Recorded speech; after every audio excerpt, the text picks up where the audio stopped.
Realmente o Senhor é bondoso conosco, né? E nós precisamos aproveitar as oportunidades que o Senhor nos dá para estarmos juntos, né? E sem dúvidas, uma das características do povo de Deus é que ele vive junto. O povo de Deus está junto. E Deus se alegra com isso, né? Deus se alegra. Vamos abrir então nossas Bíblias, por favor, em Efésios capítulo 5. Efésios capítulo 5, versículos 31 e 32. Eu peço, por favor, que os irmãos leiam comigo. Efésios capítulo 5, versículos 31 e 32. Eis porque deixará o homem a seu pai e sua mãe, e se unirá à sua mulher, e se tornarão os dois uma só carne. Grande é este mistério, mas eu me refiro a Cristo e à Igreja. Senhor, te agradecemos, obrigado pela tua palavra, que o Senhor possa falar conosco essa noite. Senhor Jesus, a tua palavra é viva e vivifica nosso interior. Senhor, obrigado por cada irmão, cada irmã que está aqui, os jovens, as crianças, todos que estão aqui, os familiares. Também supra aqueles que estão em casa, aqueles que estão nos acompanhando pela internet. Supra cada família, Senhor. Senhor Jesus, amém. Então aqui, nessa carta aos Efésios, Paulo fala sobre um mistério grande. Ele relata que eis porque deixará o homem a seu pai e a sua mãe, e se unirá à sua mulher, e se tornarão os dois uma só carne. Paulo diz aqui que um dia Cristo deixaria o Pai, que Jesus, Cristo, deixaria o Pai. O lar excelso, se tornando carne como nós, enfrentando pobreza, dor, vergonha, experiências humanas intensas e extremas, o Senhor Jesus experimentou.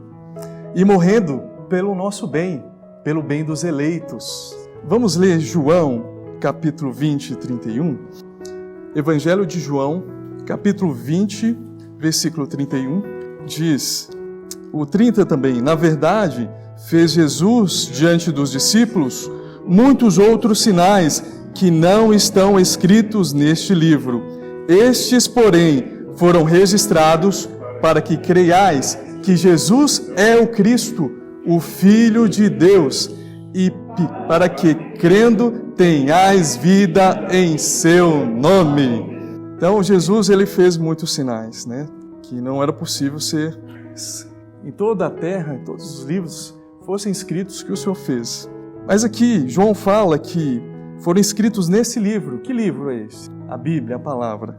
E a Bíblia foi registrada para nós para que creiamos, para que creiais que Jesus é quem? Jesus é o Cristo. Jesus é o Cristo. Então, irmãos, eu quero hoje compartilhar sobre isso, que Jesus é o Cristo. Jesus é o Cristo.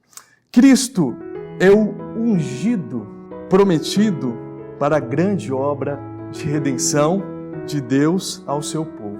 Ele é a palavra encarnada. Cristo é no grego, no hebraico é Messias. Quem era o Messias? Era aquele rei que o povo judeu do Antigo Testamento, os santos do Antigo Testamento, eles esperavam, estavam na expectativa. Messias profetizado no Antigo Testamento. E Cristo, portanto, irmãos, é aquele que estava com o Pai desde o princípio. Vejam, Cristo é aquele que estava com o Pai desde o princípio. E Cristo deixou Deus, Pai, do lar excelso e se tornou um homem, Jesus. Cristo, então, é a pessoa escolhida por Deus, separada e revestida de poder para realizar uma missão divina. Eu quero enfatizar para vocês, irmãos, que Cristo sempre existiu com o Pai. Na eternidade passada, Cristo e o Pai sempre foram um. 1 João, vejam que a Bíblia foi escrita, portanto, para que creiais que Jesus é quem? O Cristo, o Filho de Deus. E para que, crendo, tenhais vida em seu nome. Vamos agora para 1 João capítulo 5. 1 João capítulo 5, que diz, capítulo 5, versículo 1, a parte A, diz, todo aquele que crê que Jesus é quem? É o Cristo, é nascido de Deus. Amém? Vejam, irmãos, quem crê que quem é Jesus, é o Cristo, é nascido de Deus. Aleluia! Então veja que quão importante é nós percebermos isso. Quem é Cristo e que Cristo e Jesus são a mesma pessoa. E é isso que nós vamos detalhar agora, baseado então no que nós desfrutamos ao longo dessa semana. E aqui diz que todo aquele que crê que Jesus é o Cristo é nascido de Deus. Irmãos, ser nascido é uma condição permanente. Tá? Eu nasci dos meus pais, eu sou filho deles para sempre, tá certo? Se você nasceu de Deus, você é filho de Deus para sempre. É uma condição permanente. Aleluia! Vamos ler o versículo 13 agora do mesmo capítulo, 1 João 5, versículo 13, que diz: Estas coisas vos escrevi a fim de saberdes que tendes a vida eterna, e a vós outros que credes em o nome do Filho de Deus. Qual é o nome do Filho de Deus? Jesus. Então vamos agora para Mateus capítulo 1. Mateus capítulo 1, versículo 21, que diz, Mateus capítulo 1, versículo 21, que diz: Ela dará à luz um filho, e lhe porás o nome de Jesus, porque ele salvará o seu nome, o seu povo, dos deles. Amém? Porque ele salvará o seu povo dos pecados deles. Então, o nome do Filho de Deus é Jesus. É Jesus. O Cristo, o Filho de Deus. E esse nome tem um motivo. Por quê? Porque ele salvará o seu povo dos pecados dele. Então, Jesus significa salvação. Jeová, Salvador. Jeová, salvação. E Yeshua significa Jeová, Salvador. Amém? Aleluia! Esse é o nome do nosso Senhor Jesus.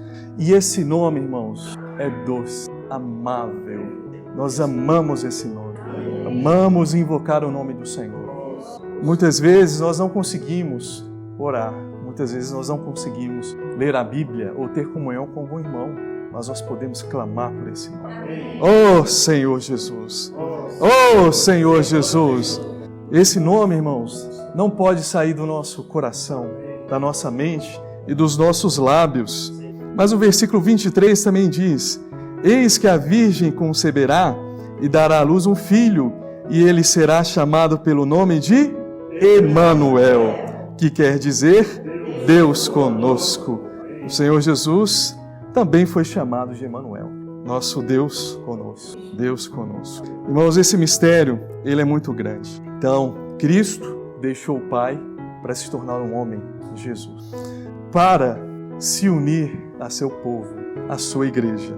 Por isso que Paulo disse que grande é este mistério, mas eu me refiro a Cristo e à igreja.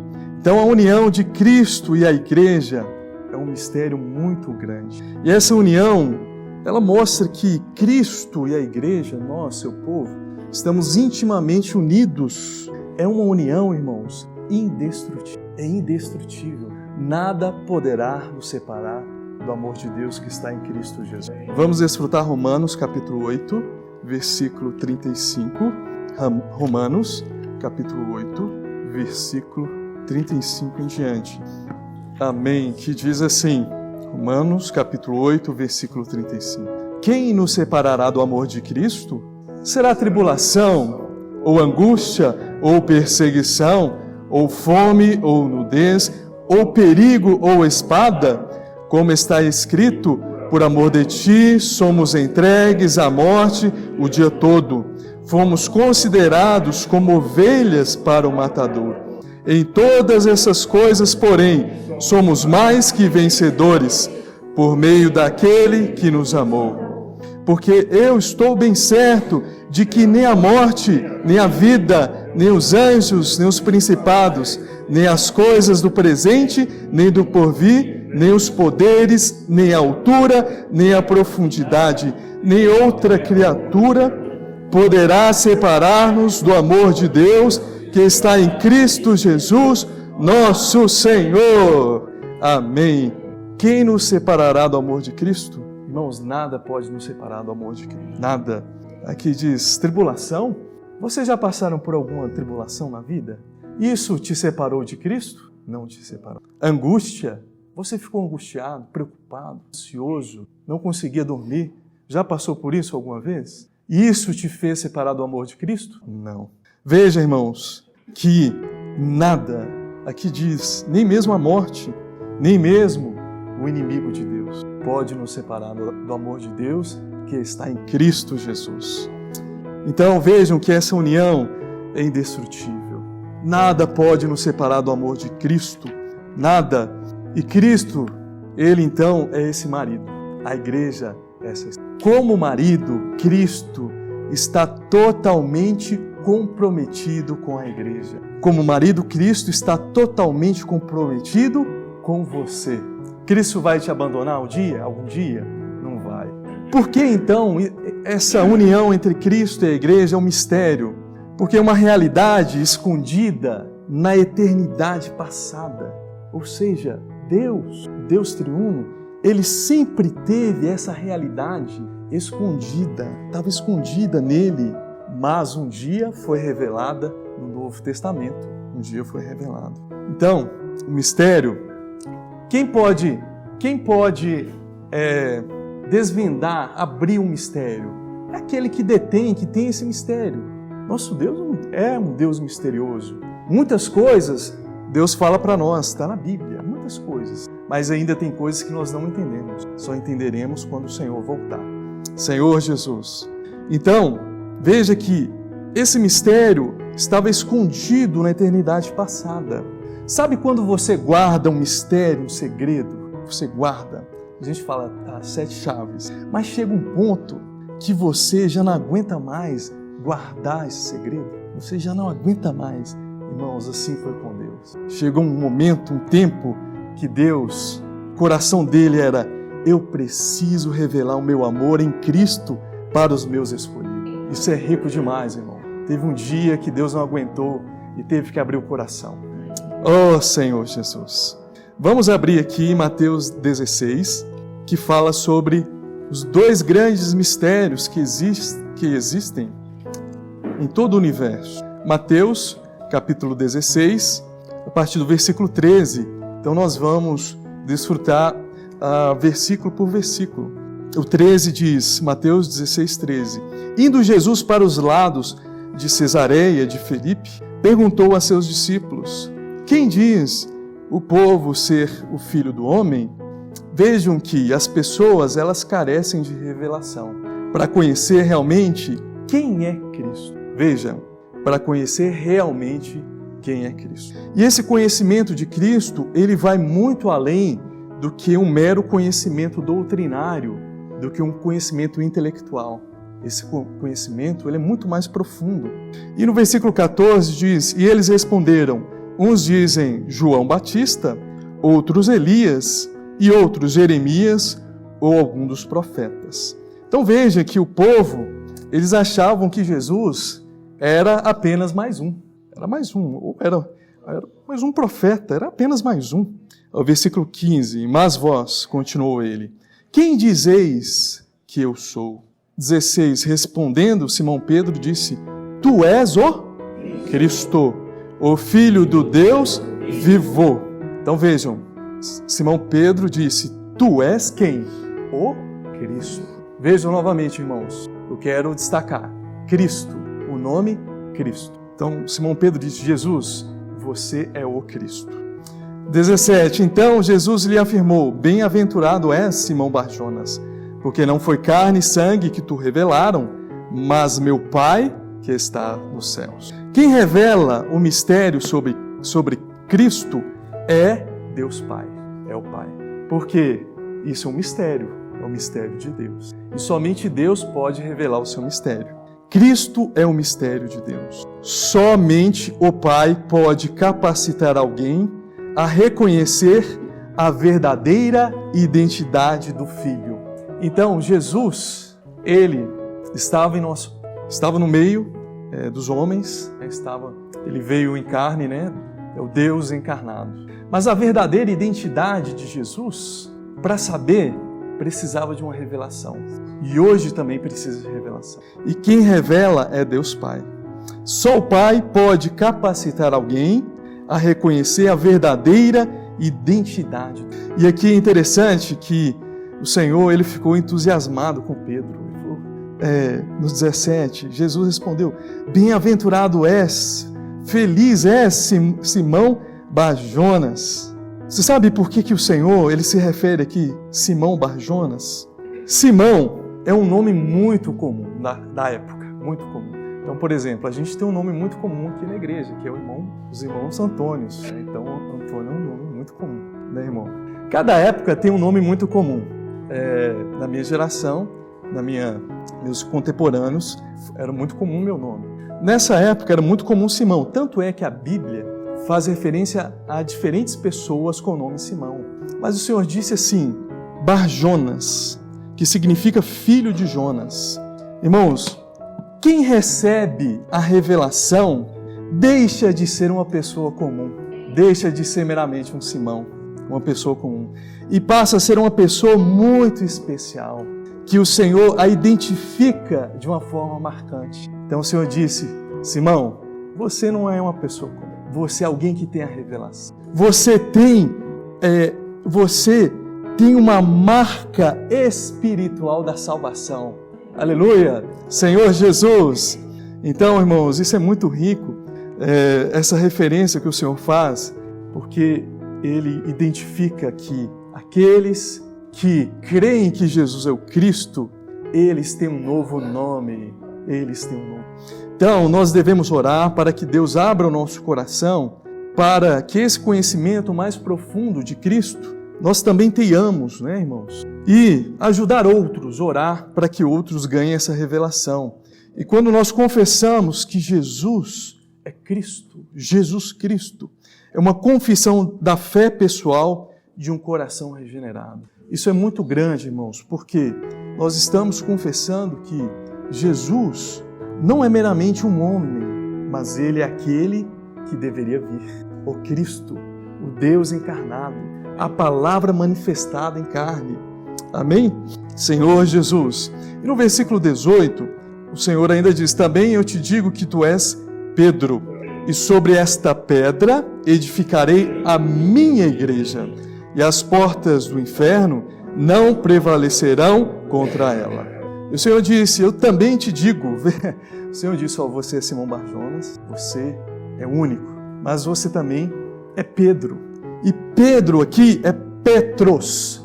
O Senhor Jesus disse assim, também te digo que tu és Petros. E sobre, aqui fala Petros, e sobre esta Petra, vejam que Pedro e pedra são nomes diferentes. Pedro é Petros e pedra é Petra. Petros, ou seja, Pedro, significa uma pequena pedra solta. Uma pequena pedra solta. Petra, a pedra que o Senhor Jesus fala, é um leito de rocha firme. Então o Senhor disse, vou fazer uma tradução. Também eu te digo que tu és uma pequena pedra solta. E sobre este leito de rocha firme, edificarei a minha igreja. Então veja que o Senhor falou que esta, Senhor Jesus, esta, ou seja, o Senhor estava se referindo a algo que estava aqui próximo, que eles estavam conversando, que é justamente a revelação de Deus, que Jesus é o Cristo, é o Messias. Cristo em grego, Messias em hebraico, é o mesmo. Então, irmãos, a igreja, ela é edificada sobre uma rocha firme. Aleluia! A igreja é construída, edificada sobre uma rocha firme, sobre essa revelação. Então, e esse versículo, ele é incrível, porque ele fala de sobre o que é a igreja edificada. E ele fala também, o Senhor fala, que você é uma pedrinha, é um material nessa edificação. Você é uma pedrinha, você é uma pedra, você está solta. Mas o Senhor disse que eu edificarei no futuro, certo? Por enquanto, você era uma pedrinha, mas agora o Senhor está edificando e você não está mais solto. Você está onde? Está na igreja. Faz parte da edificação da igreja. Estamos aqui reunidos Porque nós cremos que Jesus é o Cristo. Ele é a rocha firme sobre a qual nós nos apoiamos e nos firmamos. Vamos ver Salmos, capítulo 40. Salmos, capítulo 40, versículo 2. Salmo 40, versículo 2. Vamos ler também, 1 e o 2. Vamos todos ler esses dois versículos? Salmo 40, versículos 1 e 2. Esperei confiantemente pelo Senhor. Ele se inclinou para mim e me ouviu quando clamei por socorro. Tirou-me de um poço de perdição, de um tremedal de lama. Colocou-me os pés sobre uma rocha e me firmou os passos. Aleluia! Esse é o nosso Senhor. Ele nos tirou de uma situação desagradável, terrível. Isso aqui, esse tremedal de lama, é lixo, mal cheiroso. Essa era a nossa condição no passado, mas Ele me tirou, Ele nos tirou. E o que mais o Senhor fez? Colocou-me os pés sobre a rocha firme e me firmou os passos, e me pôs nos lábios um novo cântico, um hino de louvor ao nosso Deus. Muitos verão essas coisas, temerão e confiarão no Senhor. Amém. Bem-aventurado o homem que põe no Senhor a sua confiança. Amém. Vejam que o Senhor, Ele nos firmou os pés. Um leito de rocha firme. Irmãos, muitas coisas tentam nos abalar, mas nós estamos apoiados em algo que não se abala.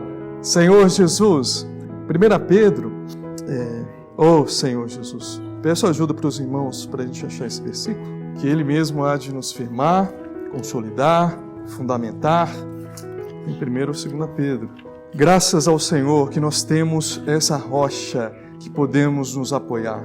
Ela que nos dá estabilidade, irmãos. É o Senhor que nos dá estabilidade. Ó Senhor Jesus, graças ao Senhor. 5:10. Ora, 1 Pedro 5:10. O Deus de toda a graça, que em Cristo vos chamou à sua eterna glória, depois de terdes sofrido por um pouco, Ele mesmo vos há de aperfeiçoar, firmar, fortificar e fundamentar. Aleluia! O 12 diz assim: por meio de Silvano, que para vós outros é fiel irmão, como também o considero, vos escrevo resumidamente, exortando e testificando de novo, que esta é a genuína graça de Deus. Nela estais firmes, nela estais firmes. Ó Senhor Jesus, a graça de Deus é o nosso Senhor, e nele nós estamos. O vento pode soprar, a tempestade pode agitar o barco, mas no Senhor nós estamos. A nossa salvação é segura, irmão, é muito.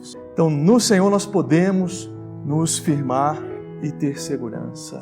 Ele é a nossa rocha da salvação, onde nós estamos seguros, nós podemos nos refugiar. Senhor Jesus, aqui, então, nós vemos o mistério de Cristo. Voltando, Mateus 16, novamente, enquanto o Pai, nós vemos o Deus triuno aqui, né? Então, enquanto o Pai revela, Mateus 16, revela que Jesus é o Cristo, versículo 18, Cristo revela o seu mistério, que é a igreja. Sobre esta rocha edificarei a minha igreja. Se recebemos, irmãos, a revelação do Pai, é para recebermos também a revelação de Cristo. Ou seja, se nós cremos que Jesus é o Cristo, é para também fazermos parte da edificação da igreja. Amém? Então veja que logo após o Pai revelar o seu mistério, o Filho revela o seu mistério. Cristo e a igreja. Cristo e a igreja. O que nós precisamos? De Cristo e da igreja. Irmãos, não seja um desigrejado. Não seja um desigrejado. Se você só tem a Cristo, você está incompleto no plano de Deus. Agora, se você está somente na igreja, mas sem a revelação quem é Cristo, você também está incompleto. Então nós precisamos de Cristo e da igreja. Amém? Precisamos de Cristo e da igreja. Colossenses capítulo 2. Colossenses capítulo 2. Então, irmãos, nós precisamos de Cristo e da igreja. A igreja, ela é importante porque é o viver do povo de Deus. É o viver do povo de Deus. Nós precisamos aproveitar as oportunidades para estarmos juntos. Porque, irmãos, ao longo da nossa caminhada, surgem situações que dificultam nós estarmos muitas vezes juntos. Então, enquanto há oportunidade, vamos aproveitá-la. Vamos aproveitá-la, tá? Aqui em Colossenses capítulo 2, versículos 2 e 3, diz assim: para que o coração deles seja confortado e vinculado juntamente em amor. Eu estou lendo certo? Colossenses 2, 2. E eles tenham toda a riqueza da forte convicção do entendimento para compreenderem plenamente o mistério de Deus, Cristo, em quem todos os tesouros da sabedoria e do conhecimento estão ocultos. Amém.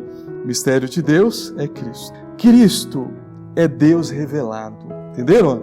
Mistério de Deus. Aí, vejam, irmãos, aqui, nós temos aqui, eu vou resumir em três palavras: mistério, Deus, Cristo. Então, mistério de Deus é Cristo.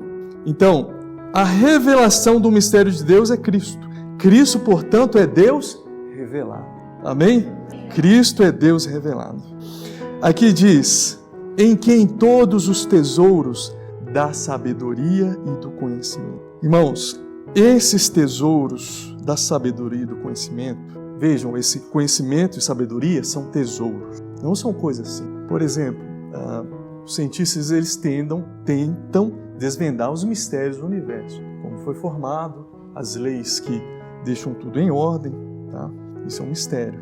Mas essa sabedoria, esse entendimento é muito mais do que esses mistérios das leis que governam o universo. Deus tem uma sabedoria e um conhecimento que são os seus tesouros, que estava escondido desde a eternidade passada. E você sabe que tesouro? Quais tesouros são esses? Cristo e a igreja. Cristo e a igreja.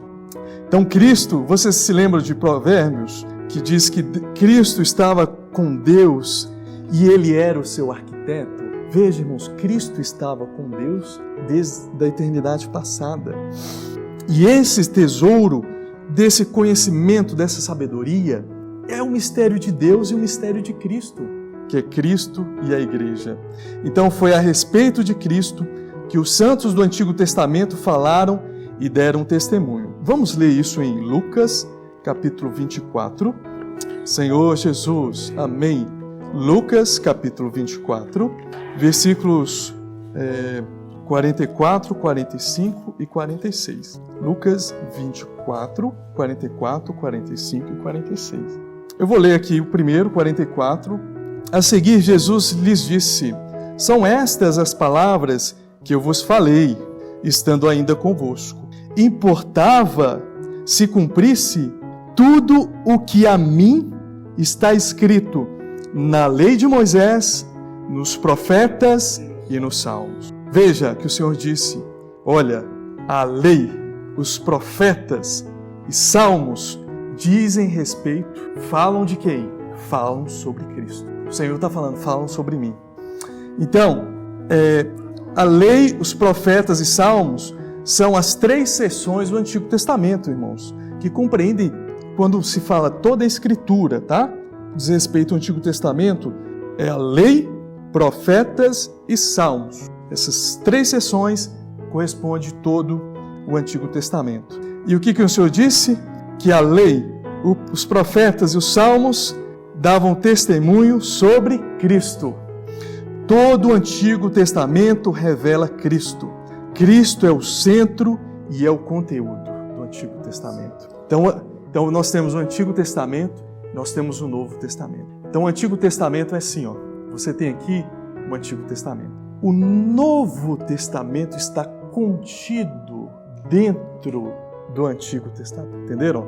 O Novo Testamento está contido dentro do Antigo Testamento. Mas o Novo Testamento faz com que o Antigo Testamento brilhe, seja revelado, porque o Antigo Testamento dá testemunho de Cristo e no Novo Testamento Cristo é revelado. Amém? Então, aqui importa que se cumprisse, aqui aponta, o Antigo Testamento aponta, indica sobre o sofrimento e a ressurreição do Messias. O sofrimento e a ressurreição do Messias. Irmãos, não só isso, também fala das bênçãos que viriam desses dois eventos. Amém? O sofrimento e a ressurreição do Messias. E as bênçãos que fluem desses eventos. Então, o sofrimento de Jesus foi a morte expiatória, né? Ou seja, Jesus morreu em nosso lugar. O justo pelos injustos. É uma morte expiatória para a redenção. E também a gloriosa ressurreição. Irmãos, não tem eventos mais sublimes em toda a humanidade do que esses dois. A morte de Jesus e a sua ressurreição. Só que tanto a morte quanto a ressurreição de Jesus, bênçãos fluem desses dois eventos. E essas bênçãos chegaram a nós, que é o nosso perdão de pecados. Eu, um pobre pecador, destinado à ira de Deus, o Senhor Jesus morreu em meu lugar. Ele derramou o seu sangue. Eu não fiz nada. Quem fez? O Senhor é quem fez. E a sua gloriosa ressurreição, Ele se tornou o Espírito que passou a habitar dentro de mim, dentro de você, quando você creu nele. Vejam, irmãos, que essas bênçãos, elas fluem do que Cristo fez por nós. Do que Cristo fez por nós. Então, Cristo veio à Terra para cumprir a vontade de Deus. Trazer a vida de Deus aos homens. A vida que estava nele era uma semente. Era uma semente. Então, João, capítulo 12, versículo 24. A vida que estava em Cristo era uma semente. Era uma semente. 12, 24. Desculpa, é esse mesmo? Amém. João 12, 24. Em verdade vos digo, se o grão de trigo caindo na terra não morrer, fica ele só. Mas se morrer, produz muito fruto. Aleluia! O Senhor é esse grão de trigo, essa semente, ele caiu na terra. O que é cair na terra? Ele se tornou um homem. Cristo se tornou um homem em Jesus. Mas se Jesus não morresse, Deus ficaria só. Ele ficaria só. Mas se morrer, produz muito fruto. Ele morreu e gerou a cada um de nós a igreja. Nós somos os muitos frutos do Senhor. Então a igreja é um organismo vivo, é gerado pela vida de Deus. Essa vida que estava nessa semente foi gerada em cada um de nós. Aleluia! Então Deus preparou uma auxiliadora para Jesus Cristo, que é a igreja.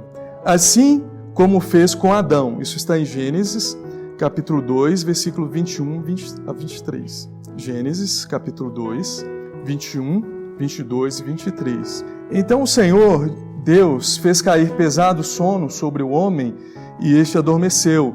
Tomou uma das costelas e fechou o lugar com carne. Então Deus aqui, Ele tirou uma costela de Adão. Foi uma cirurgia divina. Ele retirou uma costela. E depois Ele fez o primeiro milagre, a primeira cura, que Ele fechou o lugar com carne.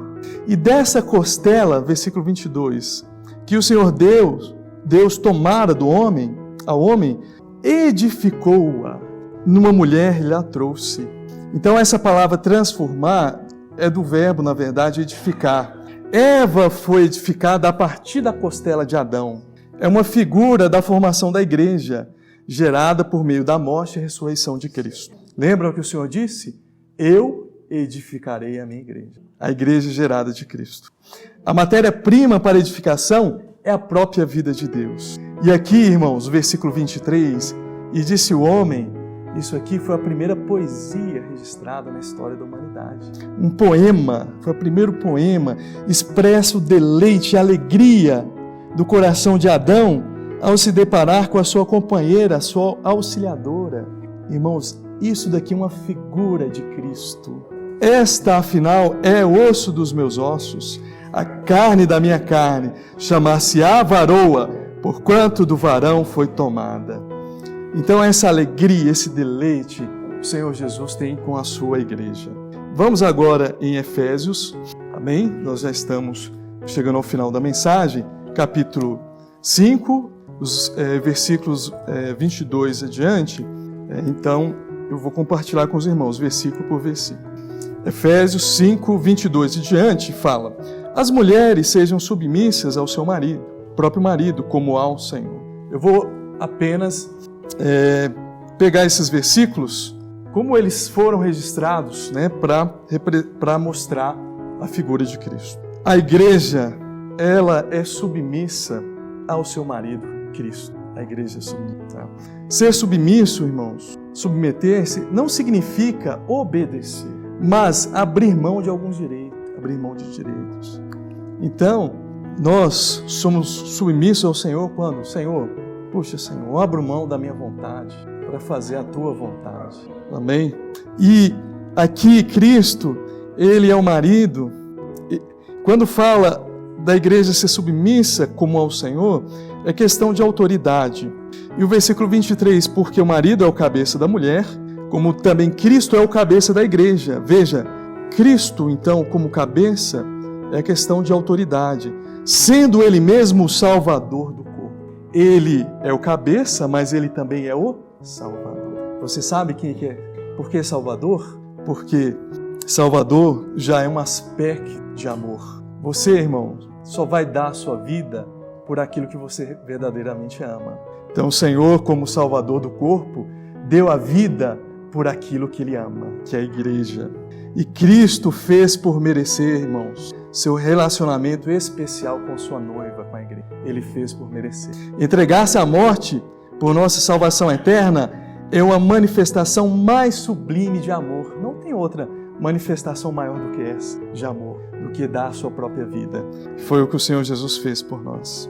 Como, porém, a igreja está sujeita a Cristo, assim também as mulheres sejam todas submissas ao seu marido. Maridos, amai vossa mulher, como também Cristo amou a igreja e a si mesmo se entregou por ela. Irmãos, Cristo ama a igreja e o amor de Cristo com a igreja é sincero, é puro e é constante. Não oscila, não é como o nosso amor, que um dia está intenso, outro dia está apagando. O amor de Cristo é constante, apesar das falhas da igreja. Cristo ama a igreja. Para que a santificasse, a igreja, ela é falha, mas ela está em um processo agora de santificação, para que a santificasse. E a primeira coisa que o Senhor Jesus fez conosco é nos santificar, nos separando do mundo. Você foi separado para um dia casar com um marido maravilhoso. Para que a santificasse, tendo-a purificado por meio da lavagem da água pela palavra. Irmãos, a palavra de Deus nos lava. Nós devemos sempre dar ouvidos à palavra, desfrutar, ler, ouvir, assistir os vídeos que falam da palavra, porque é ela que nos lava. E esse aspecto da lavagem da água é o aspecto de vida. O sangue nos lava dos nossos pecados, mas a água da palavra nos limpa desses elementos naturais que estão em nós, que não agradam ao nosso marido, precisam sair de nós. Amém? Para apresentar essa esposa, essa noiva está sendo preparada para apresentar para quem? A Cristo, para apresentar a si mesmo. Igreja gloriosa, sem mácula, sem ruga, nem coisa semelhante, porém santa e sem defeito. Irmãos, nós estamos vivendo a vida da igreja e Deus, o Senhor Jesus, está trabalhando em nós, está nos santificando. Ele está tirando as máculas, as sujeiras, as manchas. Ele também está tirando todo o sinal de ruga, de velhice, toda a velhice espiritual. O Senhor também está retirando de nós. Precisamos viver intensamente esse viver da igreja. Assim também os maridos devem amar a sua esposa como ao próprio corpo. Que ama a esposa, a si mesmo se ama. Porque ninguém jamais odiou a sua própria carne, antes a alimenta e dela cuida, como também Cristo faz com a igreja. Irmãos, Cristo alimenta a igreja e Ele também cuida da igreja. O Senhor Jesus, Ele supre você com alimento espiritual, celestial, mas Ele cuida de você também. Ele é esse marido cuidadoso. Ele não deixa nada faltar na sua casa, na sua vida, e Ele te protege. Ele tem ciúmes de você. Senhor Jesus, porque somos membros do seu corpo, eis porque deixará o homem a seu pai e a sua mãe, e se unirá a sua mulher, e se tornarão os dois uma só carne. Eis porque porque Cristo deixou o Pai para se tornar um homem, porque a vontade dele é unir-se à sua igreja. Aqui fala tornar os dois uma só carne. Tornar-se uma só carne é uma realidade espiritual da união de Cristo com os seus, com a sua igreja. Ou seja, é uma existência só. Entenderam? É uma existência só. Então Cristo deixou o Pai, eis porque deixou Cristo o Pai e veio se unir à sua noiva. E Cristo, ao retornar ao Pai, Ele nos leva consigo, a fim de habitarmos diante de Deus para sempre. Que mistério maravilhoso! É por isso que Paulo fala, grande é este mistério, mas eu me refiro a Cristo e à igreja. Aleluia! Jesus é o Senhor!